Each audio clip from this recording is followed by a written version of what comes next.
ये आकाशवाणी है।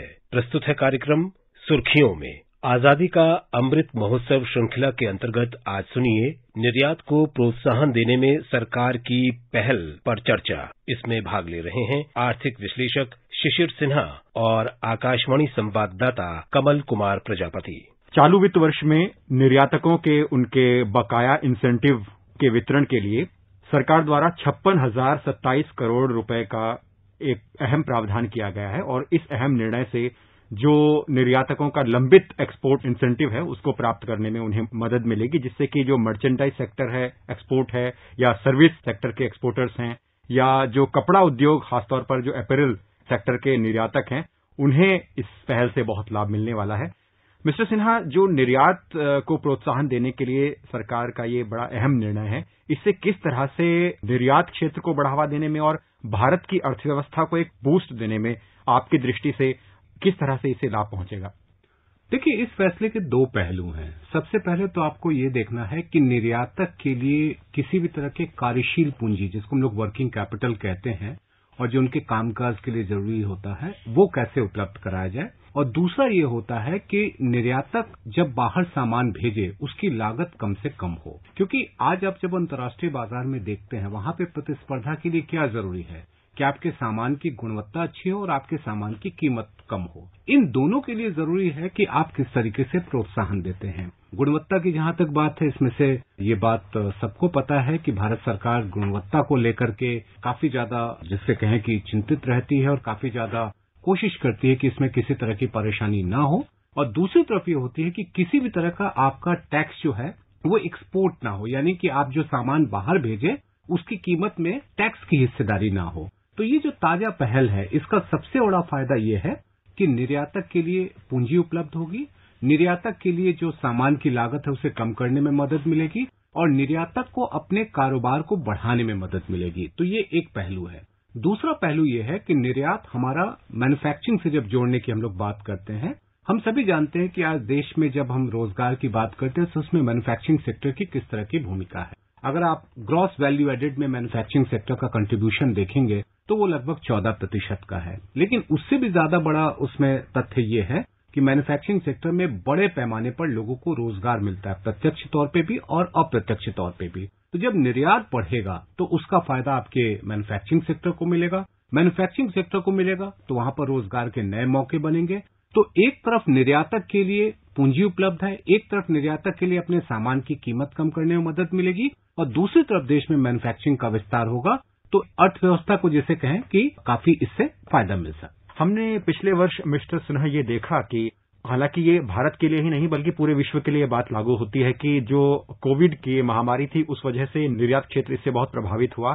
लेकिन जो बीते कुछ महीने के आंकड़े बताते हैं कि अप्रैल से अगस्त महीने में जो मर्चेंडाइज सेक्टर है उसमें निर्यात लगभग $164 बिलियन का हुआ है, जो बीते साल के मुकाबले काफी बेहतर है। और इस वित्त वर्ष के भीतर जो एक्सपोर्ट इंसेंटिव भरपाई करने के लिए जो इनिशिएटिव लिया है, आपको क्या लगता है कि आने वाले महीनों में निर्यात को और बढ़ावा देने में इससे मदद मिलेगी? बिल्कुल मदद मिलेगी। देखिए, हम जब कभी भी विश्व व्यापार की बात करते हैं तो हम ये भी चर्चा करते हैं कि हमारी हिस्सेदारी क्या है वहां पे हमारी हिस्सेदारी बहुत कम है, ये किसी से छिपा हुआ नहीं है। अब इसे बढ़ाने के लिए और ये एक मौका है। देखिए, अंतर्राष्ट्रीय बाजार में जिसे कहें कि कोविड के असर को कम होता हुआ देख रहे हैं, वहां वैसे वैसे मांग बढ़ रही है। मांग बढ़ेगी तो जितने भी उत्पादक देश हैं उनके लिए बाजार विकसित करने का एक मौका मिलेगा। ये बात आपने बिल्कुल सही कही कि बीते वर्ष हमने कोविड की वजह से मांग में कमी देखी थी अंतर्राष्ट्रीय बाजार में, जिसका असर हमारे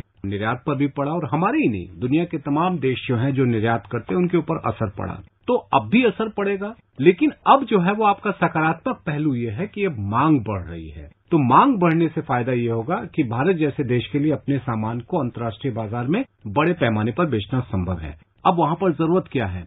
जरूरत है आपको प्रोत्साहन देने की। तो चाहे हमने रोटेप स्कीम की बात की, या हमने टैक्स रिइंबर्समेंट की हमने बात की, या हमने उनके बकाया टैक्स देने की बात की, इन सब चीजों से निर्यातकों के लिए अपने कामकाज को बढ़ाने में मदद मिलेगी, और जो कुछ भी संभावनाएं अंतर्राष्ट्रीय बाजार में उपलब्ध है उसके दोहन करने में उसे सहूलियत होगी।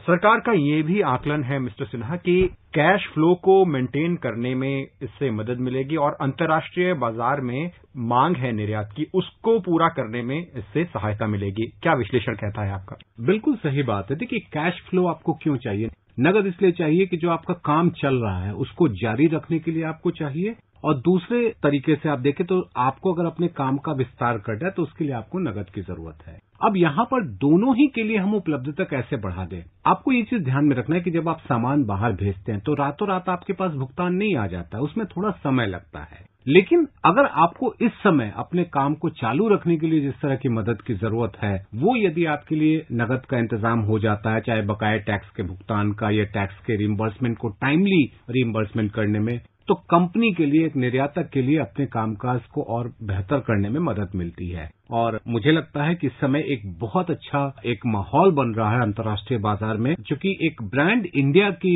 जिसको हम लोग बात करते हैं वो काफी ज्यादा पॉपुलर हुआ है, और ब्रांड इंडिया को हम किस तरीके से ज्यादा बड़े पैमाने पर हम यूज कर सकें और उसका हम फायदा उठा सके, और ये जो कदम उठाए जाते हैं, चाहे वो टैक्स रिटर्न स्कीम की बात करें या अरियर वापस देने की बात करें, इससे इसके इस्तेमाल करने में और ब्रांड इंडिया का ज्यादा से ज्यादा फायदा उठाने में मदद मिलेगी। सरकार कुछ क्षेत्रों को तो इस तरह से देख रही है कि अगर उसमें निर्यात को बढ़ाया जाता है तो भारत में अर्थव्यवस्था के मामले में एक अच्छा उछाल देखा जा सकता है। अगर मैं कपड़ा उद्योग की ही बात करूं तो सरकार ने इसमें rebate of central taxes and levies की योजना लाई थी, और उसके अलावा ये इंसेंटिव बकाया पूरा करने की ये रकम सरकार द्वारा घोषित की गई है। तो सरकार जिस तरह से कपड़े के उद्योग को देख रही है और उसी तरह से सर्विस सेक्टर को भी देख रही है जिसमें कि भारत आत्मनिर्भर हो सके, इस दृष्टि से आप इसका आकलन कैसे करते हैं? कपड़े उद्योग की आपने बात की, बहुत ही महत्वपूर्ण क्षेत्र है, क्योंकि एक तरफ तो आपका रोजगार के ज्यादा से ज्यादा मौके मुहैया कराता है, और दूसरी तरफ ये कि दुनिया के बाजार में आपकी स्थिति किसी जमाने में बहुत बेहतर थी, अब थोड़ा आपको वहां पे मुकाबला मिल रहा है, चाहे वो बांग्लादेश की बात करें, वियतनाम की बात करें, थाईलैंड की बात करें, इन देशों से आपको काफी कड़ी टक्कर मिल रही है। अब अगर इस तरह के प्रयास होते हैं, जैसा कि जिन स्कीम्स की आपने बात की, रीइंबर्समेंट स्कीम की बात की या अरियर स्कीम की बात की, तो आपको अपनी लागत को घटाने में मदद मिलेगी। देखिए, एक चीज हमेशा हमें ध्यान में रखना है कि चीन के साथ जब कभी भी हम तुलना करते हैं तो एक मोर्चे पर जहां पर चीन हमसे बहुत ज्यादा आगे बढ़ जाता है वो है लागत। अब चीन जैसी परिस्थिति हमारे पास नहीं है, क्योंकि चीन के लिए दो स्थितियां हैं, वो जब चाहे अपनी करेंसी का डिवैल्यूएशन कर सकता है, और दूसरी बात है कि उनका इकोनॉमी ऑफ स्केल जिसको हम कहते हैं, उत्पादन का जो पैमाना है वो काफी बड़ा है, इसका उनको फायदा मिलता है। अब आप रातों रात अपने उत्पादन को तो नहीं बढ़ा सकते, लेकिन आप अपनी लागत को जरूर घटा सकते हैं, और ये जो कदम उठाए गए हैं इससे कपड़ा उद्योग को बड़े पैमाने पर फायदा मिलेगा, हम उम्मीद करते हैं।